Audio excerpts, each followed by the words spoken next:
G'day guys, welcome back to the truest of football channels. It's Jesse here, and in today I'm going to be doing a bit of a flow-on video from yesterday's video in which I reacted to the AFL player ratings that came out from AFL Evolution 2, and everyone had lots to say about those. Some very contentious ratings to say the least.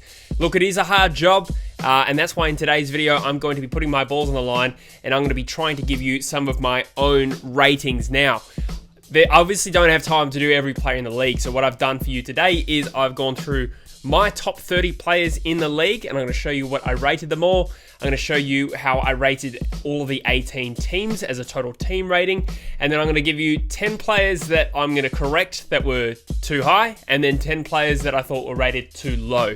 And we're going to go through that all today. Before we get into that, guys, I do just want to acknowledge all the new subscribers that sort of jumped on around this AFL Evolution 2 content, and of course my preview clip with Twisty3. Thank you for subscribing. I hope you stick around because obviously with no football at the moment, we're going to be making some AFL Evolution 2 content. Now, while it is a football channel primarily, we need something to get us through these dark days without footy. So soon I'm going to get my hands on the game. I'm going to actually launch a career mode of my own and keep it on this channel. But also, if you're a fan of Twisty3, we've got a podcast dropping this weekend where he and I talk for an hour about his YouTube life. But enough messing around, guys. Let's get into the rankings that I have cooked up. Alright, so starting with my top 10 players in the league. Now, I do need to say, I'm a big FIFA boy. So, I have sort of geared this towards FIFA. Now, obviously in the AFL Evolution rankings, or ratings rather, they've got Dusty as the best player in the game at 97.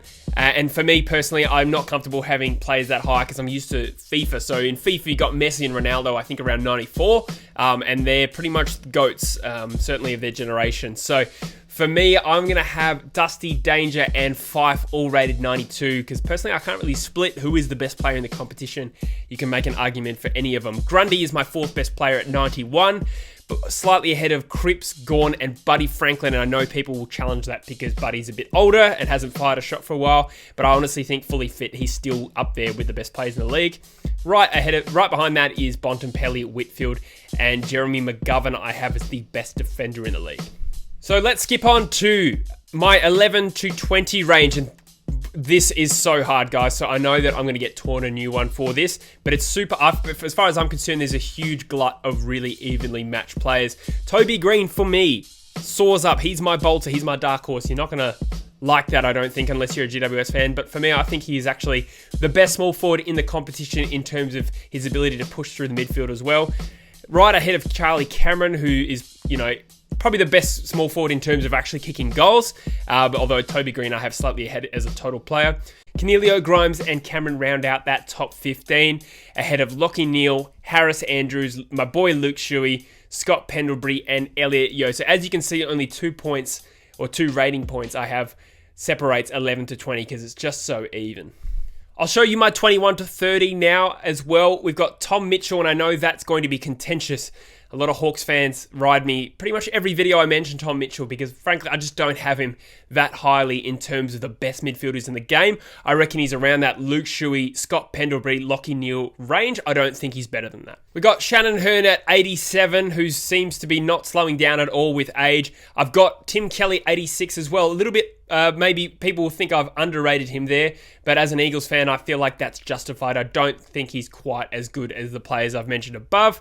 Zorko, Walters, and Ben Brown, James Sicily, Tom Lynch, Jordan De Goey, and Josh Kelly. And gee whiz, it was really, really tough to separate pretty much anyone between 15 and about 40 players in the league. So guys, if you think I have missed anyone obvious there, let me know in the comments. Now let's move on to the overall team rankings. And this one, I'm going to show you the top 9 first. So for me, obviously like AFL Evolution, my understanding is that they want to have the ratings between the first team and the 18th team not so far apart so that people don't always just go Richmond, GWS, and West Coast and Collingwood on online multiplayer, and no one would go with the bottom 4 teams. And I kind of get that, but this is just my personal ratings of how I think the teams are.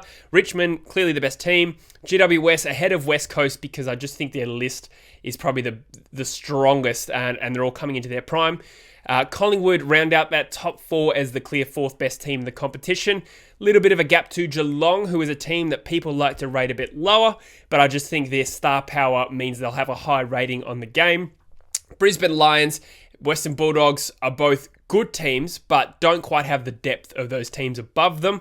And then Essendon rounds up my top 8 just ahead of Hawthorn. Let's look at the bottom 9 now. I have Melbourne as the best of this group at 80 overall. Obviously, they had fitness issues last year, so I'm thinking that their best players will lift them up to about an 80, and I think that's fair.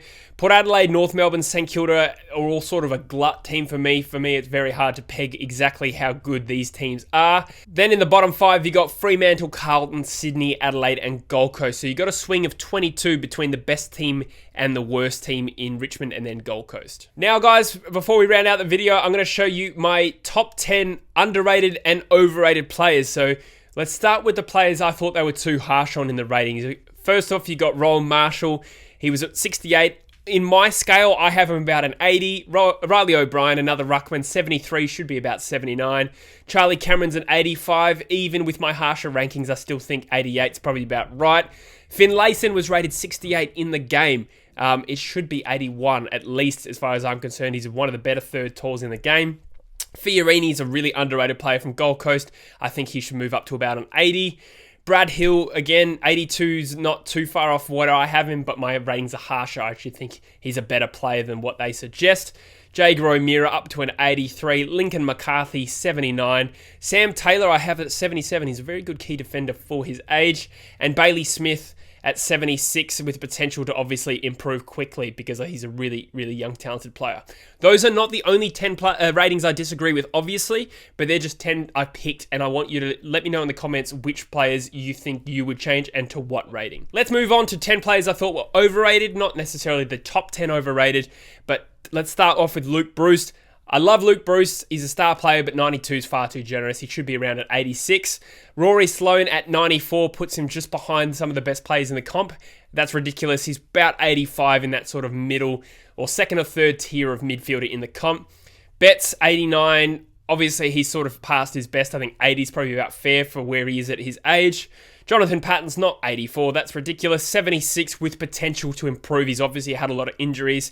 Jake Bassini's probably, that was like the clearest, biggest mistake they've made, rating him 79. That's just an oversight.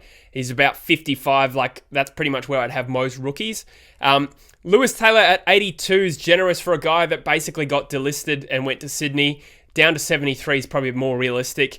Tom Barrass is an Eagle, and I'd love to say he's worth 90, but frankly he's not. He's too error prone. He's not quite an elite key defender, but he has the potential. He's still young, so 83 is probably closer to the mark. Matt Suckling, despite being one of the best kicks I've ever seen, 81's probably fairer. And then you got a couple of Port rookies in Miles Bergman and Trent Burgoyne rated at 77, which again is just clearly a mistake. That should be, as far as I'm concerned, rated about 60 and 55. Anyway, guys, that is a very quick summary of the ratings that I had. Let me know in the comments what you agreed with and what you disagreed with. Otherwise, like I always say, guys, if you're new to the channel, please consider subscribing, like the video, and I will see you in the future for more AFL and AFL Evolution content. Thank you.